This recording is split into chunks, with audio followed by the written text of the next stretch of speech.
koks buvo tikslas prieš dietą ar prieš sportą? Iš pat pradžių, kaip matėte filmo herojų, ir vėliau, kaip tas tikslas pasikeitė įpusėjus, tarkim.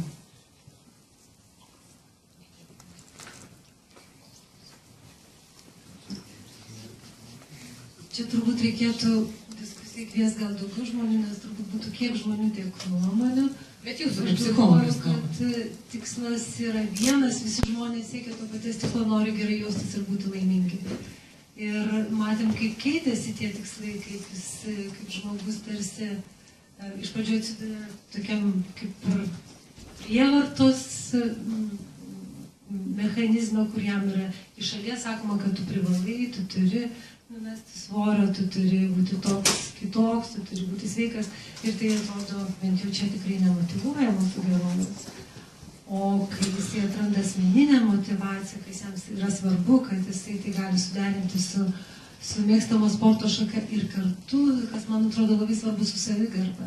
Jis atranda būdą, būdą ir vietą, kuris yra priimamas ir kuris yra toleruojamas ir vertinamas, ne vien tas storasis žmogus, bet ir toks tiesiog priimtas. Man atrodo, tas yra labai svarbu. Man labiausiai patiko iš tikrųjų iš pat pradžių filmo mamos pozicija. Tai yra ta, kad iš pradžių mama sakė, sūnui tu esi storas, tu pasižiūrėk, tu būsi toks pats kaip tavo tėtis. O vėliau, kai jos paklausė salėje, kuris tavo sūnus, sako, pats sunkiausias, sako. Ir iš esmės, kas yra tas kūno kultas? Gal kas nors dar nori be manęs? Aš norėčiau, kad jūs. Kultas yra tarsi išaukštinimas ir toks sureikšminimas, bet paradoksalu, kad tas kūno išaukštinimas iš tikrųjų tampa kūno paniekinimu. Dėl to, kad kai kūnas yra pernelyg išskiriamas arba atskiriamas nuo emocijų, jausmų, čia tai tam irgi labai skambėjo šitam filme, kad jeigu mes nebežiūrime visą organizmą kaip į vieningą sistemą, o žiūrime, kad mes norime nulipdyti kažkokį kūną, tokį vienokį arba kitokį, ir yra visokių būtų ir visuomenė visokių pasireiškimų tų kūno lipdymo. Tai gaunasi, kad iš tikrųjų tarsi žmogus besirūpindamas kūnu pradeda žaloti savo kūną. Ir tai labai tokia riba labai yra iš tikrųjų labai slidi. Tai, o kas jums yra kūno kultas? Šiaip tai aš visiškai su jumis sutinku. Prasme, kad visko aukojimas ir ta riba tarp sveikatos ir to besąlygiško, desperatiško siekimo tobulo kūno, to nuvandeninto, nufotoshopinto, realybė neegzistuojančio, pikiniais formos momento, gyvens tu neina ir žmonės yra per daug per mediją įtikėję ir mano, kad aš noriu taip atrodyti. Tas žmogus, kuris atrodo taip netrodo, arba atrodo labai trumpą laiką. Ir tai nėra sveika iki tokio lygio. Pridėkim, kad dažniausiai tai yra vaistų. Vidui viskas keičiasi, savęs nekentimas, per kitus dalykus savęs skatinimas, bandymas realizuoti kitur ir galų gale, neina atsakyti tą klausimą, taip kaip formulė, aksiomą ir padėti tašką. Kolegiai teisingai sakė. Galvoje greičiausiai viskas yra, o po to, kas dėl to kaltas, tai čia visi ir ne vienas. O dabar, kaip jums, tarkim, koks dabar jūsų tikslas yra? Gerai, jūs kiekvieną yra. Kas sporto mediciniškai yra gera savijauta? Grįžkim truputėlį atgal, tai visų pirma, reikėtų pasakyti, kad sumo tai nėra sportas. Tai yra kovos menas. Su kultūriniais dalykais ir panašiai. Sumo pradinis tikslas buvo dar padalinį Japonijai, būdavo užmušti priešininką. Jei užlipdavo į sceną du, išlipdavo vienas. Kitaip tariant, tai buvo labai žiaurus menas ir jisai dabar turi daugiau retoralinę prasmę, bet iš kitos pusės, jeigu imsim, vadinkim, sumo praktikuojančių žmonės, tai pirmas dalykas reikia įsivaizduoti, kas tai tokia yra. Pirmas dalykas, jie treniruojasi labai sunkiai, iki 7-8 valandų per parą. Ir jie labai daug miega. Ir jų dieta yra labai specifinė.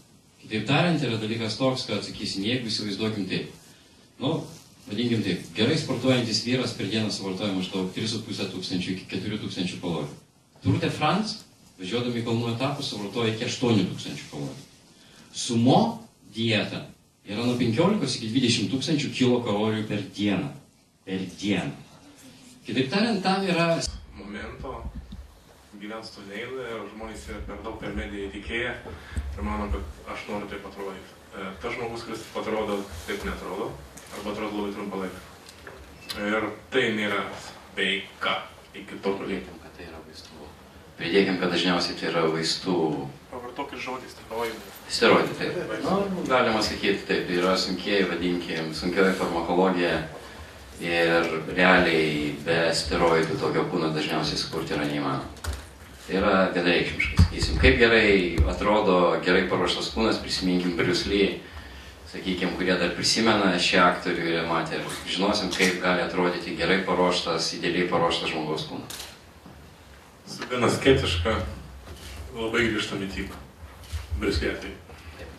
Tadai, bet mes pradėjome nuo tikslo. Tarkim, jūsų gyvenimas yra gan labai įdomus. Vat man parašė, kad jūs numetėte 40 kg. Tai koks jūsų buvo tikslas prieš tos 40 kg?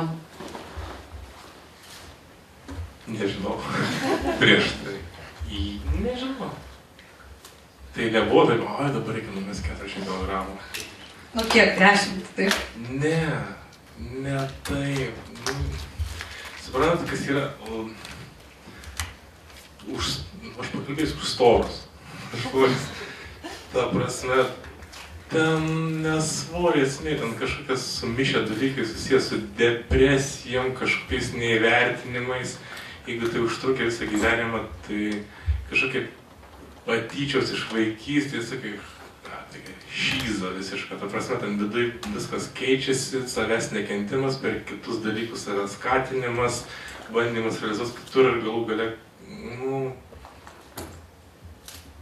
neina atsakyti tą klausimą, taip kaip formulė, aksiomą ir padėti tašką. Kolegė teisingai sakė. Galvoje greičiausiai viskas yra, o po to, kas dėl to kaltas, tai čia... Visi ir ne vienas. O dabar kaip jums, tarkim, koks dabar jūsų tikslas yra? Gerai jau sakykim yra. O dar, kas sporto mediciniškai yra gera savijauta? Grįžkim truputėlį atgal, tai visų pirma reikėtų pasakyti.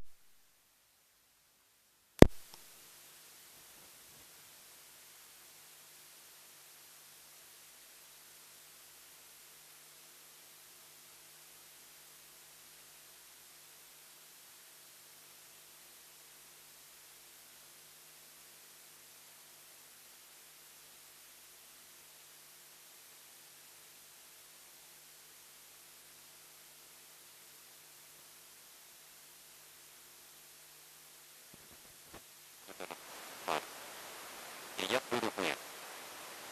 Ir jų dieta yra labai specifinė. Taip tariant, yra dalykas toks, kad, sakysim, jeigu įsivaizduokim taip. Taip, gerai sportuojantis vyras per dieną suvartoja maždaug 3,5 tūkstančių iki 4 tūkstančių kalorijų. Tour de France, važiuodami kalnų etapus, suvartoja iki 8 tūkstančių kalorijų. Sumo dieta yra nuo 15 iki 20 tūkstančių kilokalorijų per dieną. Per dieną. Kitaip tariant, tam yra specialios, vadinkim, specialūs tikslai. Jie, kitaip tariant, jie iš ryto nevalgo, jie treniruojasi ant tuščio skrandžio, tam, kad atsirastų kalorijų badas, kad kūnas pereitų į saugojimo režimą. Tada po sunkios treniruotės jie sėda ir daug valgo, nes kūnas tada degina ir griebia viską, nes jie yra išbadėję. Ir jie geria daug alaus, skystas kalorijas. Kitaip tariant, jų tikslas yra, reiškia, priaugti to svorio, priaugti kuo galima daugiau. Iš kitos pusės, jie yra, nedarykim, reiškia, vėlgi, neapsigaukim, jie yra labai greiti ir labai stiprus. Kitaip tariant, po tais, vadinkim, lašinių nedidelių sluoksnių, tai yra milžiniška raumenų masė. Ir galbūt dėl to jų gyvenimas dažniausiai yra ganėtinai trumpas. Tai yra 40-50 metų maks. Kiek jie išgyvena, po to dažniausiai vis tiek yra širdies smūgis arba insultas. Dėl įvairių dalykų. Taip, kad tą reikia įvertinti. Ta, ką mes žiūrėjom, čia daugiau buvo toks, fine. Bet iš tikrųjų, vadinkim, kaip kovos menas, tai yra su žiauria, vadinkim, žiaurus režimas ir yra ta, vadinkim, dėdovščina, kas buvo Sovietų armijoje tarp sumo imtynininkų ir ten viskas tame yra. Iš kitos pusės, jeigu mes imsim, vadinkim, sportą kaip fenomeną, tai yra truputį daugiau negu tik asmenybė. Tai yra apskritai, vadinkim, socialinis fenomenas. Ir iš kitos pusės, sporte, vadinkim, kūno estetika yra pašalinis efektas.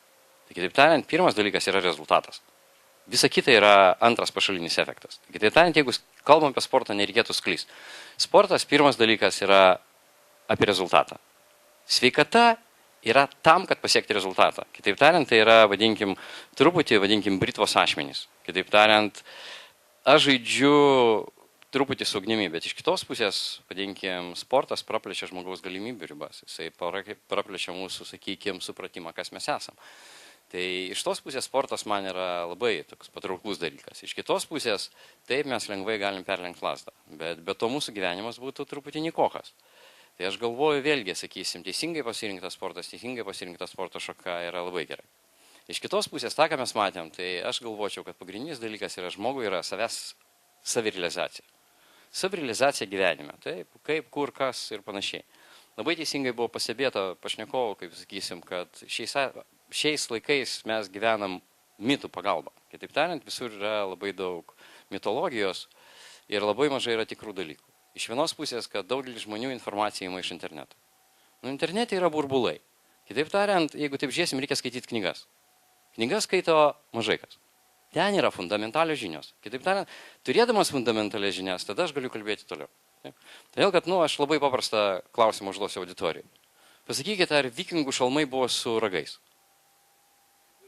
O kodėl be?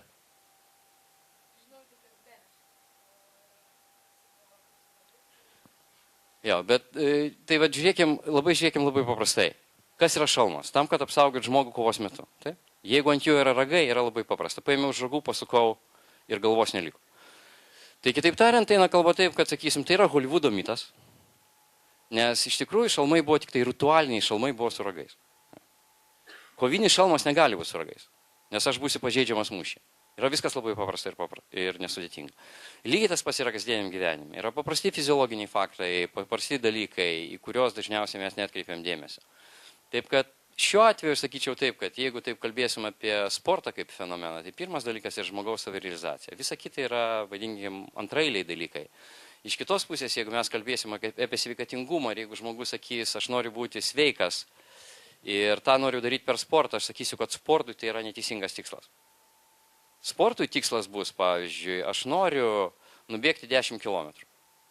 Ta darydamas, aš galiu netekti svorio, man gali pasikeisti mano formos, atsiras motyvacija, atsiras kiti dalykai, bet tai bus pašaliniai produktai siekiant tikslo. Mes nekalbėsim apie sveikatą, mes nekalbėsim apie kitus, jie atsiras savaime siekiant tikslo. Tai kitaip tariant, jeigu mes kalbam apie sportą, tai yra vienas dalykas.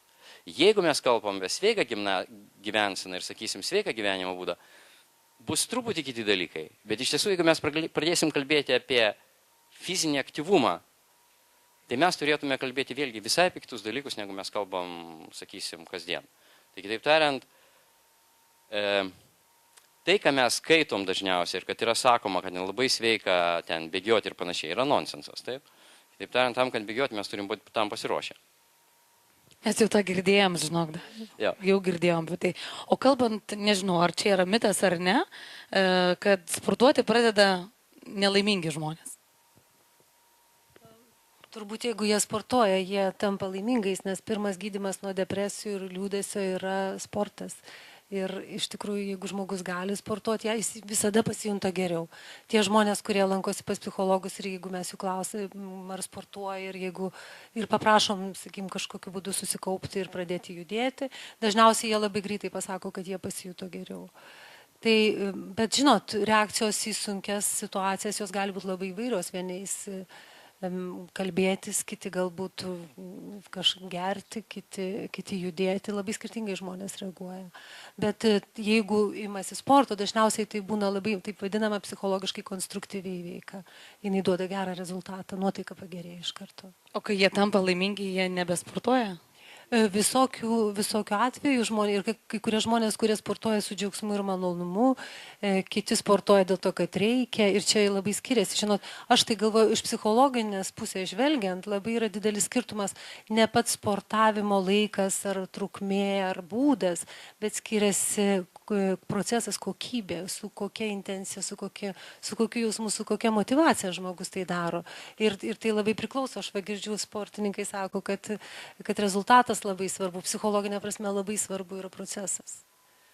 Kaip tai? Kalbėkime apie fizinį aktyvumą, ne sportą. Gerai, mes sakysime fizinis judėjimas. Tai gerai. O grįžkime prie filmo. Tai kaip jūs galvojate, Dalių, ar filmo herojų pasirinkimas buvo geras, likti su viršsvariu? Kaip aš minėjau, yra dalykas žmogaus savirealizacija. Taip, jeigu jisai savirealizavo ir jisai tapo džiugia asmenybė, sakysim, pozityvų, tai yra esmė. Kitaip tariant, aš čia žiūrėsiu ne į, vadinkim, kūno proporcijas ir panašiai, aš žiūrėsiu į esmę ir į vidų. Taip. Aš pažįstu vieną trikovininką, kuris iš pradžių ėjo sporto salę tam, kad sulieknėtų. Tada jisai suprato, kad jis nori būti stiprus, atsiprašau, prie sporto grįžtų, ir jisai suprato vieną tokį dalyką, kad ten su savo 60 kg nėra ką veikti. Jis po kelių metų svėrė šiek tiek daugiau negu pradėjo. Ir jisai buvo tiesiog kitokios kūno kompozicijos, bet vėlgi tai, ko tu sieki. Jisai jėgos rodiklius, pasinešė į sportą, jisai padėjo prioritetą. Ir gera cepelinų porcija su geru biržytišku alumi jam buvo, tai dar vienas kalorijų dozė, nes jam reikia pakelti daugiau. O Daliau, vėl jums klausimas. Mėgėjų sporto problemos. Merginos visą laiką žiūri į veidrodį ir dažniausiai mato, kad jos yra per storos, o vaikinai žiūri į veidrodį ir galvoja, kad jų raumenys yra per maži. Tai ar kaip galvojate, kodėl taip vyksta ir kaip žmogus supranta save, kaip formuojasi jo ir tapatybė ir kokią dalį užima tas kūniškumas? Vadinkim taip, visų pirma, problema yra tame, kad mes šiek tiek esam praradę esmę, kaip turi būti ruošiamas sveikas kūnas. Tai visų pirma. Antra pusė to, ko mes gyvenam, kaip aš kartojus, yra tie mitai, kurie yra aplinkui. Tai kitaip tariant, merginos ieško ne esmės, bet būtent, vadinkim, to išorinio muilo burbulo apvalkalo. Problema dažniausiai yra čia. Tai jau apie tai buvo kalbėta, tai yra mentalinės problemos. Ir lygiai tas pats vyrukų atžvilgiu, sakysim, jeigu taip žiūrėsim, vyras tai nėra raumenis. Ta prasme, arba raumenų apimtis, arba proporcijos, taip. Tai yra, aš sakyčiau, tai yra charakterio daugiau bruožas, taip, kada kiek tu gali atlaikyti ir ką tu gali atlaikyti. Ir šiuo atveju kalbam, kad dažniausiai gyvūnų pasaulyje irgi dažnai tas yra. Kitaip tariant, nugali ne visada tai, kuris yra didesnis. Bet tas, kuris yra, sakykime, toj plotmėj turi geresnę motivaciją. Tai kitaip tariant, dažnai, sakykime, motina lapė sugebės ten atmušti 3 vilkus, nes jinai gina savo lapiukus. Jinai bus taip įpykus, kad visi atšoks atgal. Tai aš galvoju, čia, sakysim, vėlgi yra tie dalykai, apie kuriuos reikėtų pamastyti ir pagalvoti, kas yra vyro, vadinkim, idealas, kas yra moters idealas ir panašiai, ir kiek mes jų nušokę. Nes iš kitos pusės mums ieškoti to ir nereikia. Baltų kultūroje mes viską tą galim rasti. Viskas buvo, viskas yra. Yra, sakykime, tam tikri dalykai, kurie apibrėžia, nes vyras tai buvo vis tiek, tai buvo karys, tai buvo šeimos maitintojas. Moteris tai buvo namų židinio kurstytoja. Taip? Ir ten viskas yra, nieko mums ieškoti nereikia. Taip kad aš čia tos, sakysim, burbulus labai turbūt nesivelčiau į tą diskusiją. Mano požiūris ganėtinai toksai būtų truputį kategoriškas, galbūt ir archaiškas, vadinkim taip. O Tadai, koks jūsų buvo, nežinau, koks jūsų galbūt yra dabar idealas? O taip pat tiksliai užduosiu klausimą. Kas jums dabar yra idealas?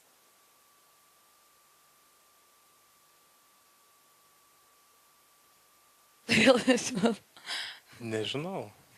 Tarkim, įsivaizduojate, kaip jūs svėrėte anksčiau plus 40 kg. Ne tiek jau. 30 kiek.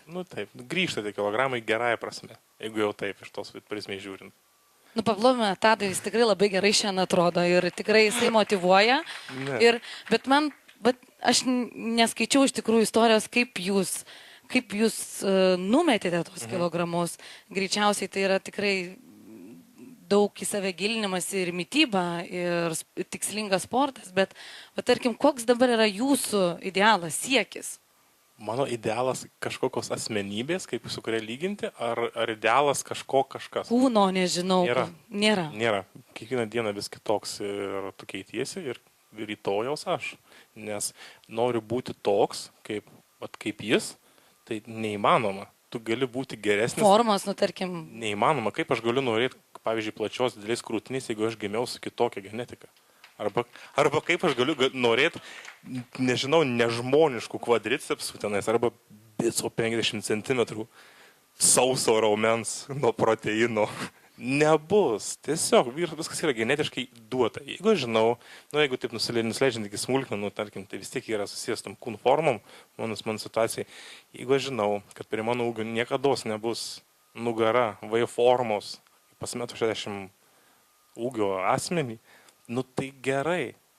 Tai aš žinau, kad aš galiu kažką pakeisti truputėlį savį, o ne aš padarysiu viską, kad tai būtų. Tai tu stengiasi, kiek tu nori, atsimuši į sieną ir pasibaigs. Tas pats kaip moteris norės siauresnių klubų, negu yra jos skeletas. Tai nežinau, photoshopas. Tada tai tu gali siekti tobulinti save toj srity, kurioje tu nori. Tai man, pavyzdžiui, įdomu visada, kas bus po metų.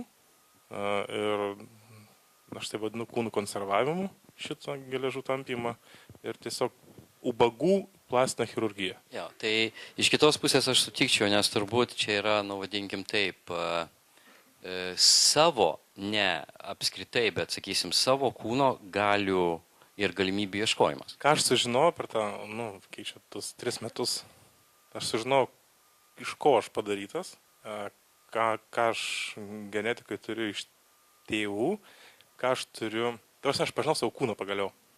Kažkiek, nes pažinimas ten toliau vyksta su savo galva, su viskuo kitu, bet aš žinau, kaip kas funkcionuoja pagaliau organizme. Ir tada visi tie burbulai sproginėja toliau aplinkui ir tu žymiai daugiau dalykų priimi natūraliai. Ta prasme, vėlgi nusileisiu iki tokių paprastų dalykų kaip internetas, vyrai visi yra per maži, reikia priaugti svoriu.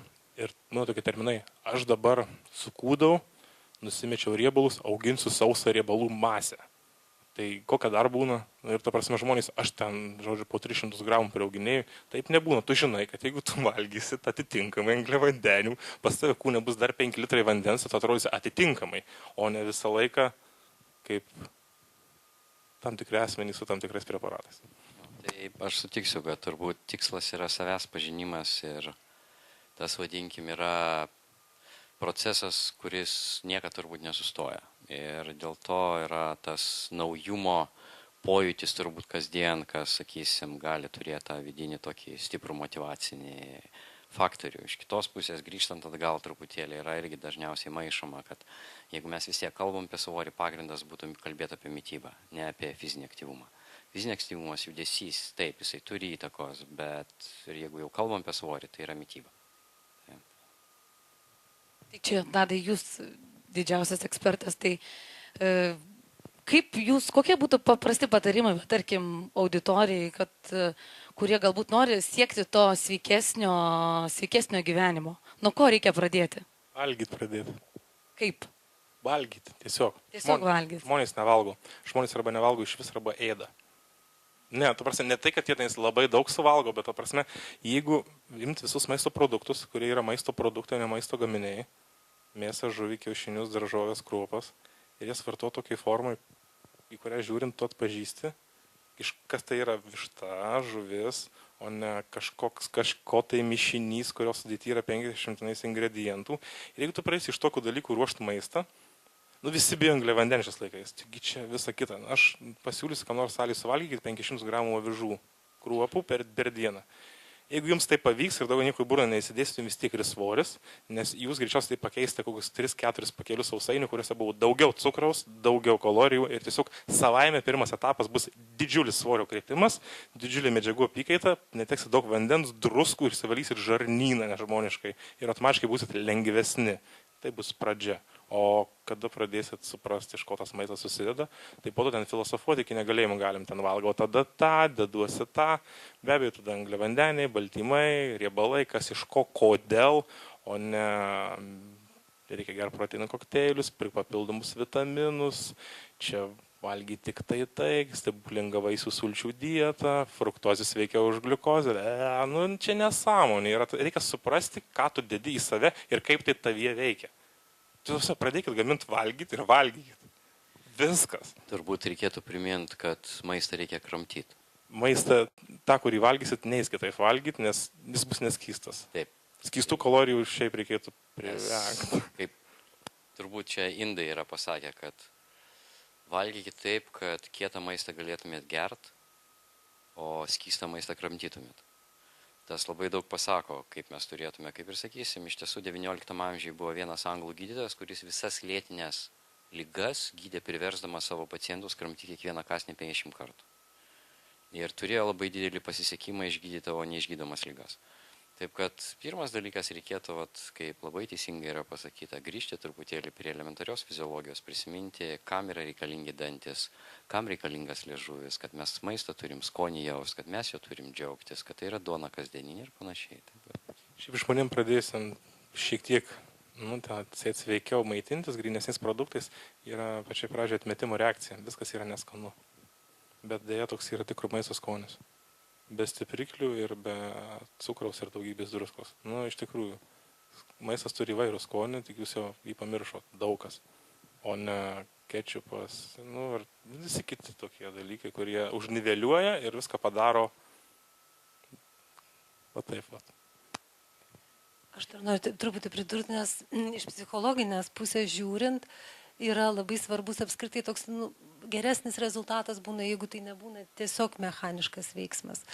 Ir jeigu tai yra, turbūt pirmiausia, priėmimas savo kūno yra labai svarbi dalis pokyčio. Apskritai, jeigu nori turėti kažkokį kitokį kūną, tai jisai atsidėkoja to tada, kai jisai yra priimamas toks, koks yra. Nes dėja didžiaja dalim tas instrumentas yra maždaug 100 ir kiek ten metų duotas ir toks ir ne kitoks, jį galim kažkiek keisti, bet jis tuo lengviau plastiškesnis tampa tada, kai su juo susitaikai.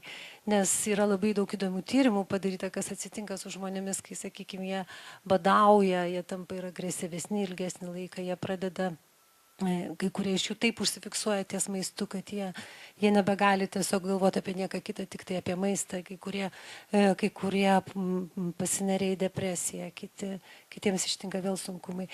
Bet kitas dalykas vėl įdomus, kad jeigu sako, kad valgyk kiek nori, su kaliniais buvo toks eksperimentas padarytas, valgykit kiek norit ir maistas geras, kokybiškas, tik būtinai priaukit svorio. Tai žinot, kas nutinka? Pradžioj žmonės priauginėja svorio, nes, tarkim, jiem reikia priaukti, 15-20 kg. O paskui svoris nustoja augti. Kaip manot, kodėl? Tiesiog maistas jiems yra nebeteikia jokio malonumo. Jie valgo bodėdamėsi to maistu.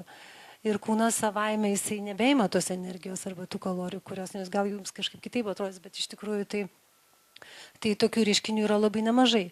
Kitas dalykas, pavyzdžiui, dažnai žmonės, aš žinau, iš savo klientų skundžiasi, kad svoris ten nekrenta tais atvejais, jeigu jie per mažai miega.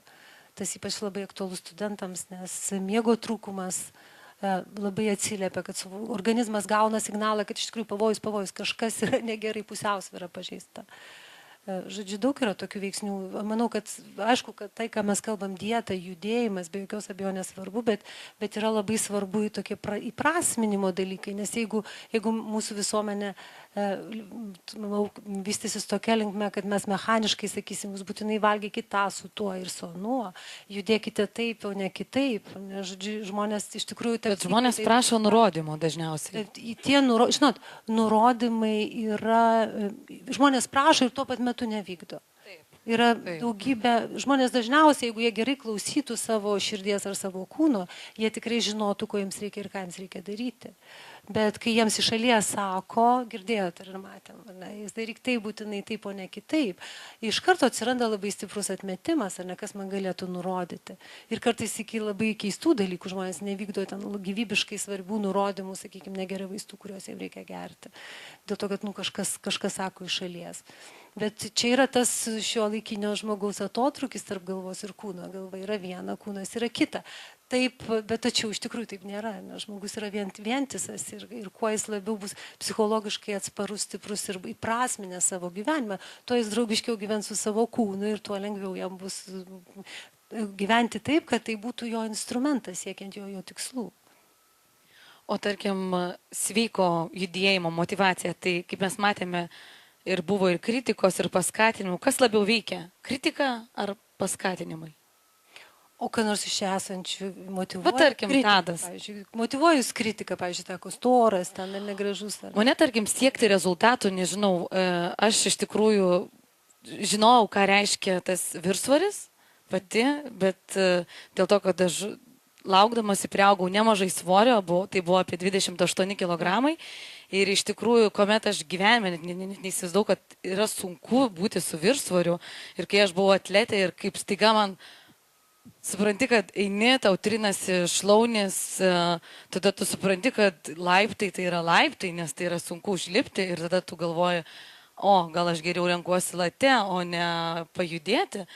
Tai aš nežinau, mane tai iš tikrųjų skatindavo kritiką. Šalies kritika. Taip, nes man pasakydavo, tu, Vlada, tai tikrai negrįžti daugiau į profesionalų sportą, galvoju, aš jums parodysiu. Ir aš, tarkim, mane tai motyvuoja. Nežinau, kaip tave, Tadai. Ar tavo, kad, Kai čia jūs apie kitokią kritiką kalbate, jūs kalbate apie tokią kritiką, kuris sukelia azartą. Nežinau, yra pora dalykų pasakė. Tarkim, mano brolis mane pamatė po pusės metų, sako, Jėzau, Vlada. Tai brolis arba sesuo, jeigu ką nors pasako, tai čia to lygų karo paskelbimui. Čia kitokia kritika. Brolis gali su žodžiu vienu ainu ir...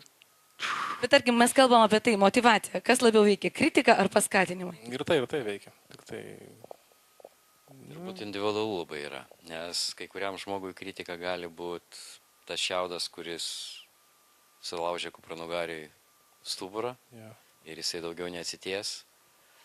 Kitam, jeigu jį pradės tik tai girt, jisai užsiliuliuos. Tai čia... Senai negirtas nuo kritikos pripratęs ir atbulai. O yra tokių, kur ten motivaciją skaito kasdien visą gyvenimą, daugiausiai žino motivacijų visų citatų, bet kažkaip ant vietos tos motivacijos jam. Jūsų nuomonė? Žinot, aš manau, kad motivaciją galima palaikyti iš išorės ir iš vidaus.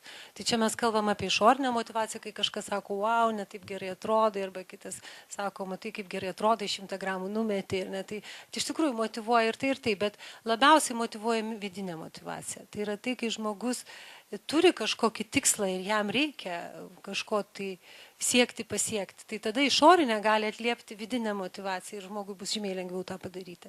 Kartais reikia truputį šalies tokio paskatinimo, kad žmogus pats, bet jis tik tada darys iš tikrųjų, kai jisai iš vidaus norės pokyčio. Nes išoriškai, žodžiu, galima palaikyti kažkokiom sistemom žmogaus motivaciją, bet labai laikinai. Ir kas dar labai įdomu yra, kad tai išorinis motyvavimas, jisai pradeda labai trukdyti žmogaus motivaciją, jeigu jis jau turi ir vidinę motivaciją. Jeigu, sakykime, jis turės vidinę motivaciją siekti, tarkim, ir tą savo kūną kažkokį, tapti draugiškesniu su savo kūnu, o mes jam iš išorės vis sakysim, ką nors daryti, tai iš tikrųjų tai žmogaus vidinė motivacija pradeda mažėti, jeigu mes pernelyg daug iš šalies jį bandom skatinti arba kritikuoti. O kas motivavo mūsų filmo pagrindinį herojų, kaip galvojate? Kaip galvojate? Motivavo kam? Nes jis daug čia dalykų darė. Papasakokit. Motivavo, nes jisai nesiruošė svorio mest, aš taip suprantu, jisai tiesiog norėjo galų gale atsikratyti to savo to pojūčio jausmo, kad jis yra visą laiką lyginamas su kitais. Man labai patiko ta pirma scena, kur eina labai grakščiai praeina mokytoja ir stovi visi berniukai ir mergaitės, neatsimenu, bet visi vaikai išrikiuoti vienoje eilėje ir tas vaikas jau kitoks ir jį vis tiek matuoja pagal tą pačią liniuotę. Tai čia ir kūno prasme, ir kitomis prasmėmis mes dažnai žmonės imam ir visus lyginam. Yra norma ir yra nukrypimas nuo normos. Tai įsivaizduokit, kaip yra sunku augti vaikui, kuris yra tiesiog kitoks. Ir tai yra kasdienė kančia, kiekvienas didžiulis skausmas. Tai aš įsivaizduoju, kad jis eina tuo tokiu keliu, kad jis nori būti priimtas toks, koks jis yra. Ir jis randa būdą, ir randa meilę, kas iš tikrųjų jį labai smarkiai įkvėpė. Aš manau, kad jį labiausiai motivavo meilė. Moteris, taip. Ir iš tikrųjų, tarkim, iš pačio gyvenimo, tai kad dažniausiai žmonės, aš esu trenerė, taip, ir pas mane, kaip ateina moteris arba vyras, aš dažniausiai suprantu, kad jis yra greičiausiai išsiskyręs arba išsiskyrusi. Ir po to žiūriu, nebeteina. Tai suprantu, kad jau susirado, ką nors. Supranta, tai labai trumpai. Ir ką aš mėginu visą laiką pasakyti, kad, sakau, jūs atraskite tą aukso vidurį savo to sportavimo. Jūs neįsikelkite tą tokį tikslą, nes dažniausiai tikslas būna netoks, ta visa motivacija, kad jūs sportuokite arba kartu, nežinau, kaip gaila, šitam filme, tai iš pat pradžių vienas metė svorį, moteris norėjo numesti svorio, o vyras jau nebenorėjo ir tarkim tarp jų jau įvyko kažkoks konfliktas. Ir kaip pavyzdžiui, Vadalių, kalbam apie mėgėjus ir, tarkim, kaip jie juda, sportuoja, tai kokias fizinio aktyvumo klaidas jie dažniausiai daro? Nuo pat pradžių. Kokios grubiausios.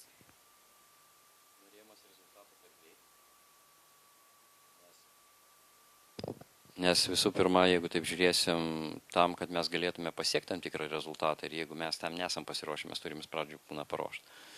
Tai dažniausiai yra nesuvokimas, vadinkim, tam tikrų tiesiog fiziologinių dėsnių, vadinkim, tai kas yra aplink mus. Šitą apie tave kalba pradžioj, taip? Gerai. Tai sakyčiau, tai yra pirmas dalykas. Antras, reikia labai aiškiai įvertinti, ant kiek, vadinkim, mano gyvenimo būdas palaiko tos dalykus, kuriuos aš siekiau. Nes, sakykime, pavyzdžiui, norint siekti rimto rezultato ir norint daug sportuot, kalbėkim taip, reikia daug miegot. Tai vėl, jeigu aš ten miegu 5-6 valandas ir nėra daugiau laiko ir galvoju, kad aš turiu ten vis tiek nuo krūtinės spausti ten 1,5 karto kūno svorį, tai viskas to ir pasibaigia. Taigi, taip tariant, tai yra tie elementarūs dalykai, kuriuos reikia įvertinti ir įvertinti visada, kad kūnas mūsų yra visuminis, kitaip tariant, tai apie tai, ką mes kalbėjom. Kitas dalykas, kad turim įvertinti savo darbo poilsio režimą. Ir trečias dalykas, įvertinti savo žinių lygį, kuris yra šiuo atveju, nes, kaip aš visada sakau, reikia sportuoti su galva. Tai sportas arba rezultato siekimas prasideda nuo mūsų, vadinkim, to, ką mes turim galvoje. Kitaip tariant, mūsų žinių lygio, mūsų, vadinkim, pasiruošimo tam. Tai aš trumpai tą sakyčiau. Labai svarbu, tikriausiai, pas ką pateksi, pas kokį žmogų, ta prasme, kaip pradėtas tą sportuoti, ne tai, kad dabar namų sąlygom. Ir nežinau, gal negražiai pasakysiu ir nedaug Dievo sugalvoti. Pats ant Facebook'us jums prašyti po mėnesį dalyvauja Vilniaus maratone. Kas jungiatės? Žmogus, kuris nejudėjo, išbėgo su savo silpnu varikliuku, numirt prie plus 40. Nes kažkaip visi sportas susiję, net sporto prekių parduotuvė su bėgimu. Jogos šortai ir bėgimo bateliai. Ir viskas to baigėsi. O iš tikrųjų tai pačiai pradžiai labai gerai. Tai svarbu patekti pas specialistą. Egoizmą įsėti į kišenę, nes jis tau paaiškins, kad tu ant romėniškų sauliukų negali išties nugaros, kad tu negali padaryti plankų, kad pas tave ten achilas sutrumpėjęs, ir kad tave ištiesins, sustiprins, kai pradės skaudėti viską nuo nieko, dar nors tu nieko nepadarėjai. Kita pasakys, kad tu pasiruošęs kažką padaryti, tada eiti ir daryti, o ne eit ir YouTube pagal rastą filmuką, dabar kaip pavarysiu, kaip padarysiu ir kaip jūs sakote, su galva visą tai daryti. Ypatingai, tikriausiai visose sporto šakose, kada yra perkrovos, gali viskas baigti labai liūdnai. Nes vis dėlto tai daroma su technika gera arba su bloga technika labai trumpai. Ir dėl to poilsio, atsistatymo, miegas, maistas, poilsis, tai nauda buvo galbūt tokia, kad kada išaugo hobis truputėlį didesnį negu labai mažą hobį, tai buvo paaukota keli blogi įpročiai miego sąskaita. Nes galvo, ko aš labiau noriu. Iki 4 ryto kažkur atsitūsint, ar vis dėlto reikėtų pamiegoti, kad savaitgalį gaunasi 9 valandos, nebus žmonos, reikia gerai išsiparpt ir sekmadienį kaip dėsiu deadliftą. Tiesiog, bet tai prioritetas viduj ir taip tai jaučias. 9 valandos yra ne 5 ir taip jūs teisus.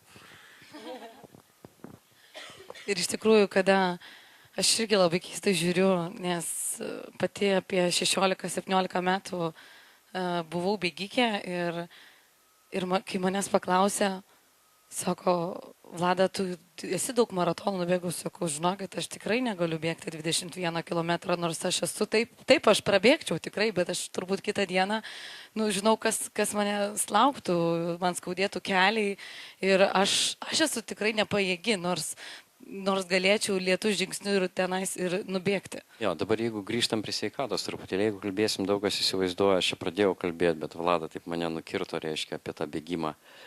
Bet iš tiesų, jeigu taip žiūrėsim, yra paprastas labai dalykas. Kaip atrodo, kas yra jums geriau? Ar 30 minučių ait, ar 30 kartų per dieną pakeisti poziciją, iš sėdimos į stovimą ir panašiai? Greičiausiai antras variantas.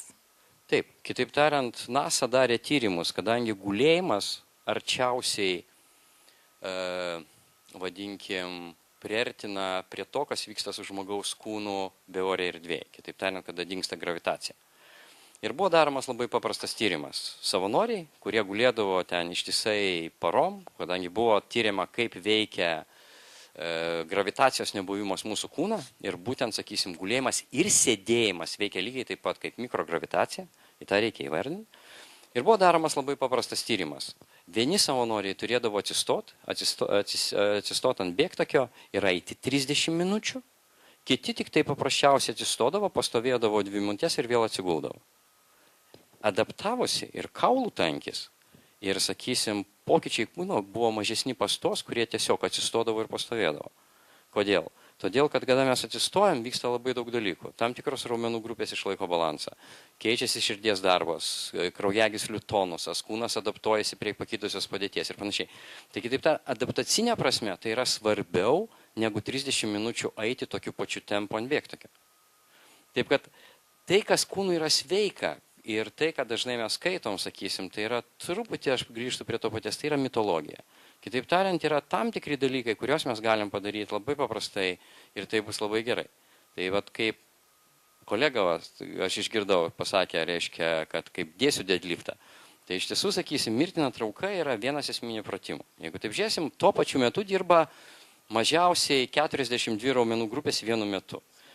Tai kitaip tariant, motivacija yra milžiniška, nes nervų sistema turi, jeigu ten, sakysim, noriu aš nuo žemės atkelti bent jau 1,5 karto kūno svorį, turi būti motivacija, turi būti pasiruošimas ir panašiai. Iš kitos pusės, sakysim, jeigu kalbėsim apie senatvę, apie geriatriją, tai aš sakyčiau taip, mirtina trauka turėtų būti geriatrinės medicinos ašis. Kadangi, sakysim, senstant, kūnas pas mus praranda, taip, grubiai galim sakyti, kad per metus mes prarandame 1%, nuo maždaug 30 metų, apie 1% raumenų masės. Tai kitaip tariant, jeigu mes norim sent jaunėdami, mes turim užsiimti šiek tiek jėgos sportų. Nėra kitų galimybių. Taip. Ir kaip aš sakiau, tai yra neturinčių pinigų žmonių plastinė chirurgija. Tas sportas ir anaerobinis krūvis, jis vien dėl to gerai, kad jūs pagalvokite. Bėgti yra gerai, ten kardio dalykai, širdis, visą kitą, bet pavyzdžiui, žmonės akcentuoja, dabar mesiu svorį, ir darysiu po valandą kardio, kasdien, valgysi po 500 kalorijų, čia plus 7 ir matematiką gerai moku, bet pamiršta fiziologiją, kad finale nieko nesigaus, po 3 dienų nieko nesigaus. O kitas dalykas, įsivaizduokit, jūsų protėviai labiau bėgo nuo liūto, ar iš to liūtų ginčydavosi dėl mėsos gabalo. Tai tie, kur bėgdavo, man atrodo, toli nenubėgo, tie, kur ginčios, tai gal dar jūs jų anūkai esat. Tiesiog po to galima padėti labai paprastą fiziologinę. Kitaip tariant, sakysim, jėgos krūvis ir ypatingai anaerobinis krūvis. Tam, kad mes galėtume atlikti anaerobinį krūvį, kūnas turi pajungti aerobinius resursus, kad aprūpintų anaerobinius. Tai kitaip tariant, darydami stiprų jėgos krūvį, mes gaunam visą aerobiką. Kitaip tariant, mes per 15 minučių galim pasiekti tokį patį rezultatą, kaip mes pasieksim 1,5 valandos bėgdami.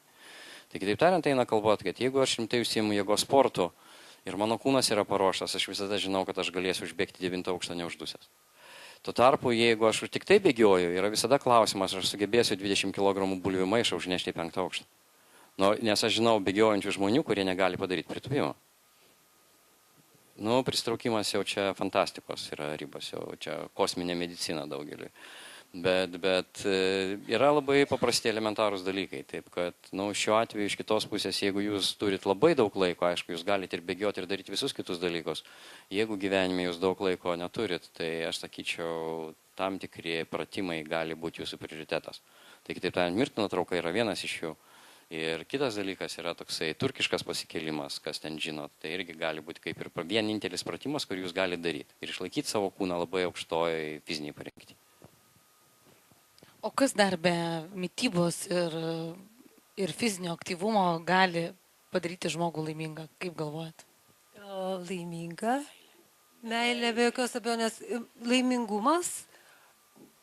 Prisidėtų prie geros savijautos. Prisidėtų, tai laimingumas ir manoma, kad susideda iš keletos tokių komponentų. Pirmiausiai tai gera savijauta ir mokėjimas mėgautis, malonumas, džiaugsmas, vienas toks emocinis komponentas. Tada laimingumo formulė yra dar kitas kintamasis, tai yra toks visų vaidmenų įprasminimas, žodžiu, būti gera dukra, būti gera mama, būti gera mokytoja, būti dar kažkuo gera sportininkė.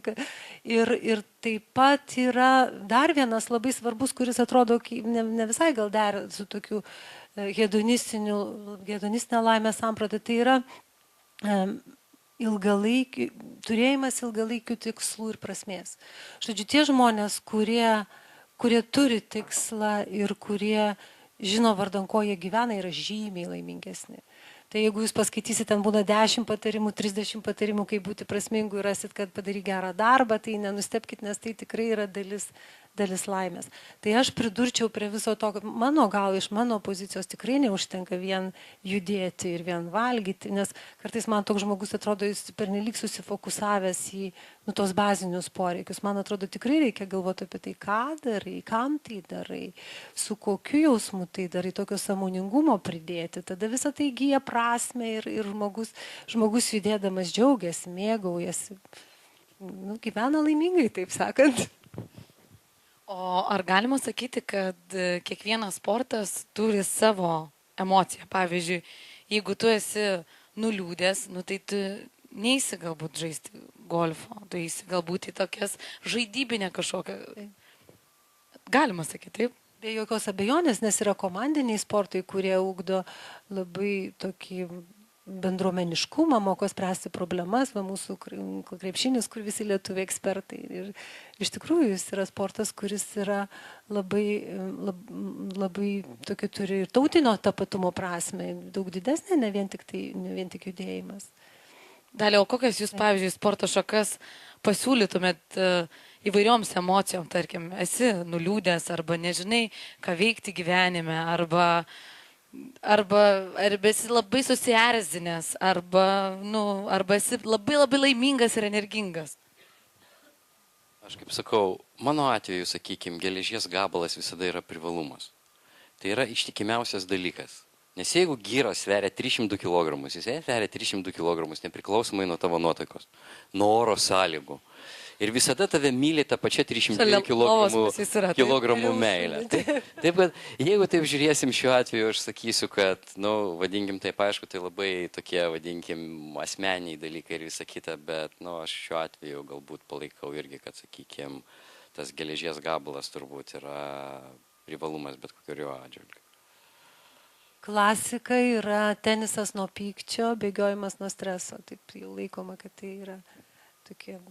Nes taip, jeigu žiūrėsim apskritai, tos sporto šakos, aišku, šiek tiek priklauso nuo mūsų vidinio charakterio, ten cholerikas, sangvinikas, panašiai. Bet iš kitos pusės aš sakyčiau, kad turbūt nereikėtų taip čia stipriai kapstyti, sakykime labai prastai. Džiaukimės kiekvieną dieną, kiekvieną dieną. Pažiūrėkim, kaip gyvena vaikai, jie neužtrauna savo ten, kas ten vyks penktadienį. Koks skirtumas? O šiandien yra ten šalia kitas krabulas, tai laistykim, džiaukimės. Tai lygiai tas pats, džiaukimės kiekvieną dieną, džiaukimės to, kas yra aplinkui, mylėkime vienas kitą, dažniau sakykime komplimentus ir viskas bus vietoje. Ir jeigu jūs, tarkim, nežinau, pritrūksta emocijų, tai nueikite į 5-mečių ar 6-mečių futbolą ir pamatykite tokį vaizdą, kaip stovi vartininkas ir staiga sako, treneri, kas yra? Sysiu noriu, sako, per varžybas. Tai žinokit, tu pasisemi labai teigiamų emocijų ir išeini tiesiog laimingas. Ką jūs turėtumėt pridurti? Tikit viskas pasakyti. Tai labai individualu pagal charakterį. Aš iš jų sporto nemėgstu. Rimtai. Aš tai naudoju kaip funkcinį dalyką, sėdinčiam žmogui išsikrauti fiziškai, nes to reikia. O kad ten siršiu dėl kažkokio įdomiausias sportas, kurį patinka stebėti dėlus iščiuožimas. Realiai neapsimetinėjai.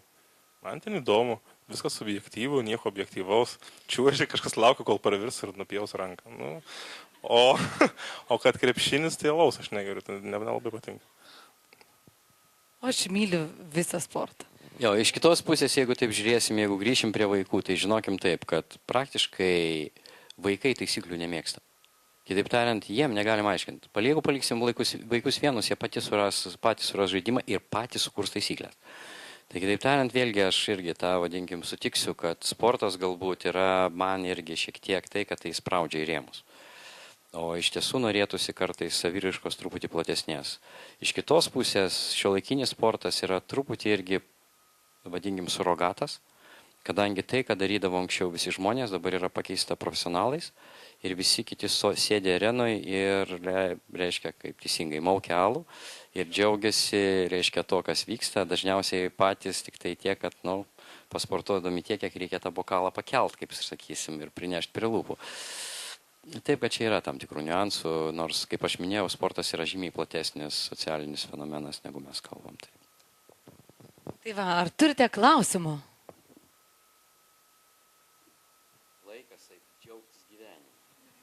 Jo, ir dar iš futbolo, kai teko stebėti, tai vartininkas, vartininkui 5 metai ir tėtis šalia vartų sėdi.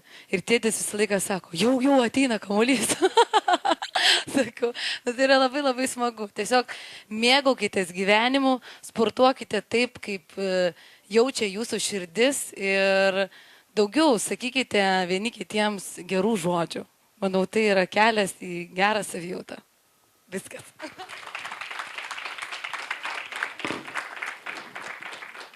Tai ačiū už diskusiją, ačiū visiems susirinkusiems ir mes gal pirmų numerį norėtume padėkoti organizatorių vardu, mūsų diskusijos dalyviams, kurie sutiko geranoriškai šitą trečiadienio vakarą skirti ir pasikalbėti iš tikrųjų tokia daugeliui aktualia tema ir mūsų visų turbūt mūsų pačių kūnų ir kaip mes turėtume savo gyvenimus vesti tą tokį idealų įsivaizdavimą turbūt nuleido į kasdienį lygį ir iš tikrųjų dabar į visus dalykus turbūt žiūrėsime truputį paprasčiau ir taip nesureikšminsim gal savo kūno ir sporto svarbos.